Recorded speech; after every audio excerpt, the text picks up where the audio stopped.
Hello friends, ಎಲ್ಲರಿಗೂ ನಮಸ್ಕಾರ. Welcome back to my channel. ಇವತ್ತು ನಾನು ಕಬಾಬ್ ರೆಸಿಪಿನ ಮಾಡಿ ತೋರಿಸ್ತಾ ಇದ್ದೀನಿ. ಚಿಕನ್ ಯೂಸ್ ಮಾಡಿಕೊಂಡು ಅಂದ್ಕೊತೀರಾ? ಇಲ್ಲ, ಸೋಯಾ ಚಂಕ್ಸ್ನ ಯೂಸ್ ಮಾಡಿಕೊಂಡು ಕಬಾಬ್ ರೆಸಿಪಿನ ಮಾಡಿ ತೋರಿಸ್ತಾ ಇದ್ದೀನಿ. ಟೇಸ್ಟ್ ಅಂತೂ ಸಖತ್ತಾಗಿರುತ್ತೆ. ನೀವು ಚಿಕನ್ ಕಬಾಬ್ ಟೇಸ್ಟ್ನೇ ಮರ್ತೋಗ್ತೀರಾ, ಅಷ್ಟು ಚೆನ್ನಾಗಿರುತ್ತೆ. ಇದನ್ನು ಮಕ್ಕಳಿಂದ ಹಿಡಿದು ದೊಡ್ಡವ್ರವರೆಗೂ ಕೂಡ ಎಲ್ಲ ಇಷ್ಟಪಡೋ ಅಂಥ ರೆಸಿಪಿ ಇದು. ತುಂಬ ಸಿಂಪಲ್ಲಾಗಿ ಮಾಡ್ಕೋಬೋದು ಮತ್ತು ಬೇಗ ಕೂಡ ಆಗುತ್ತೆ. ತುಂಬ ಕಡಿಮೆ ಇಂಗ್ರೀಡಿಯೆಂಟ್ಸ್ನ ಯೂಸ್ ಮಾಡಿಕೊಂಡು ಮಾಡ್ಕೋಬೋದು. ಇದಕ್ಕೇನೇನೆಲ್ಲ ಇಂಗ್ರೀಡಿಯೆಂಟ್ಸ್ ಬೇಕು ಅಂತ ನೋಡ್ಕೊಂಬರೋಣ ಬನ್ನಿ. 2 ಟೇಬಲ್ ಸ್ಪೂನಷ್ಟು ಕಾರ್ನ್ಫ್ಲೋರ್, 1 ಟೇಬಲ್ ಸ್ಪೂನಷ್ಟು ಶುಂಠಿ ಬೆಳ್ಳುಳ್ಳಿ paste, 1 bowl soya chunk, 5 spoon ಮೊಸರು, coriander powder 1 tablespoon, garam masala 1 tablespoon, turmeric 1/2 spoon, red chilli powder 1 table spoon.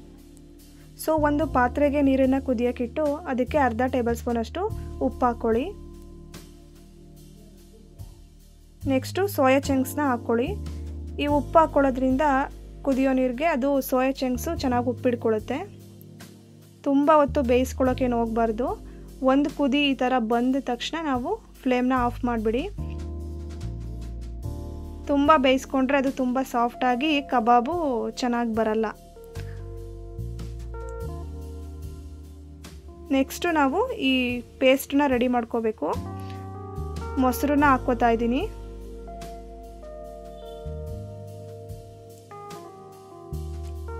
Next ಈ ಎಲ್ಲ ಮಸಾಲ ಪೌಡರ್ಸ್ನು ಹಾಕ್ಕೋತಾ ಇದ್ದೀನಿ.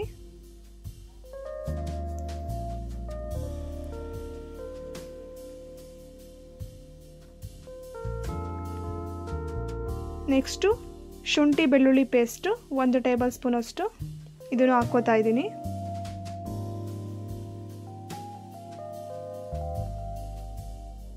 ನಾವು ಕಾರ್ನ್ಫ್ಲೋರ್ನ ಸೋಯಾ ಚಂಕ್ಸ್ ಹಾಕ್ಕೊಂಡ್ಮೇಲೆ ಹಾಕ್ಕೋಬೇಕು.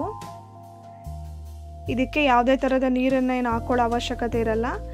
ಆ ಮೊಸರಲ್ಲೇ ನೀರಿನ ಅಂಶ ಇರುತ್ತಲ್ಲ, ಹಾಗಾಗಿ ನಾವು ಯಾವುದೇ ಥರದ ನೀರನ್ನು ಸೇರಿಸ್ಕೋಬಾರ್ದು. ಇಲ್ಲ ಅಂತಂದರೆ ಕಬಾಬ್ ಫುಲ್ಲು ಚೆನ್ನಾಗಿ ಬರಲ್ಲ. ಈ ಥರ ತಿಕ್ಕಾಗಿ ಪೇಸ್ಟ್ ಮಾಡ್ಕೋಬೇಕು. ಈ ಸೋಯಾ ಚಂಕ್ಸ್ನ ನಾವು ಸ್ವಲ್ಪನೂ ನೀರಿನಂಶ ಇಲ್ಲದೆ ಥರ ನಾವು ಚೆನ್ನಾಗಿ ಕೈಯಿಂದ ಹಿಂಡ್ಕೊಂಡು ಒಂದು ಪ್ಲೇಟ್ಗೆ ಹಾಕೋಬೇಕು. ಎಲ್ಲ ಸೋಯಾ ಚಂಕ್ಸ್ನು ನಾವು ಆ ಬೌಲ್ಗೆ ಹಾಕ್ಕೊಳ್ಳಿ.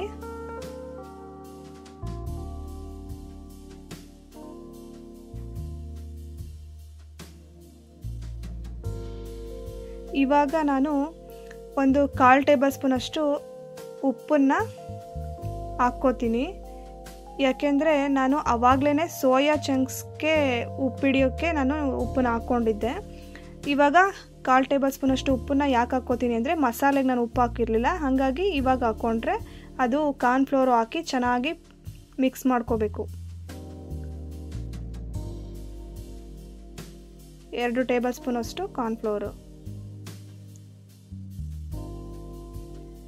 ಕೈಯಿಂದನೂ ಮಿಕ್ಸ್ ಮಾಡ್ಬೋದು, ಇಲ್ಲ ಸ್ಪೂನಿಂದನೂ ಕೂಡ ಮಿಕ್ಸ್ ಮಾಡ್ಬೋದು. ಚೆನ್ನಾಗಿ ಮಿಕ್ಸ್ ಮಾಡ್ಕೋಬೇಕು. ಇದನ್ನು ಎಲ್ಲ ಚಂಕ್ಸ್ಗೂ ಮಸಾಲೆ ಹೊಂದ್ಕೊಳ್ಳೋ ರೀತಿ ಮಿಕ್ಸ್ ಮಾಡ್ಕೋಬೇಕು ಚೆನ್ನಾಗಿ.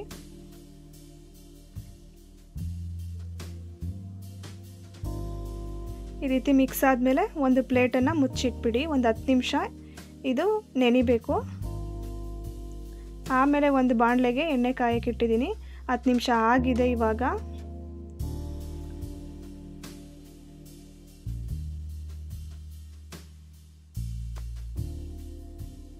ಈ ಸೋಯಾ ಚಂಕ್ಸ್ನ ನಾವು ಬ್ಯಾಚ್ ವೈಸು ಎಣ್ಣೆಯಲ್ಲಿ ಡೀಪ್ ಫ್ರೈ ಮಾಡ್ಕೋಬೇಕು. ಬ್ರೌನಿಷ್ ಬರೋ ತನಕ ನಾವು ಇದನ್ನು ಚೆನ್ನಾಗಿ ಡೀಪ್ ಫ್ರೈ ಮಾಡ್ಕೋಬೇಕಾಗುತ್ತೆ.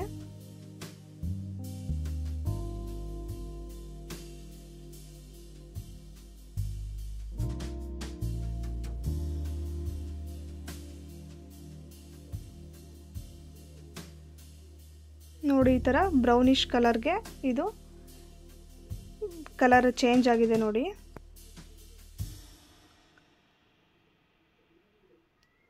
ನೆಕ್ಸ್ಟು ಇದು ನೋಡಿ ಎಷ್ಟು ಕಲರ್ಫುಲ್ಲಾಗಿ ಕಾಣಿಸ್ತಾ ಇದೆ.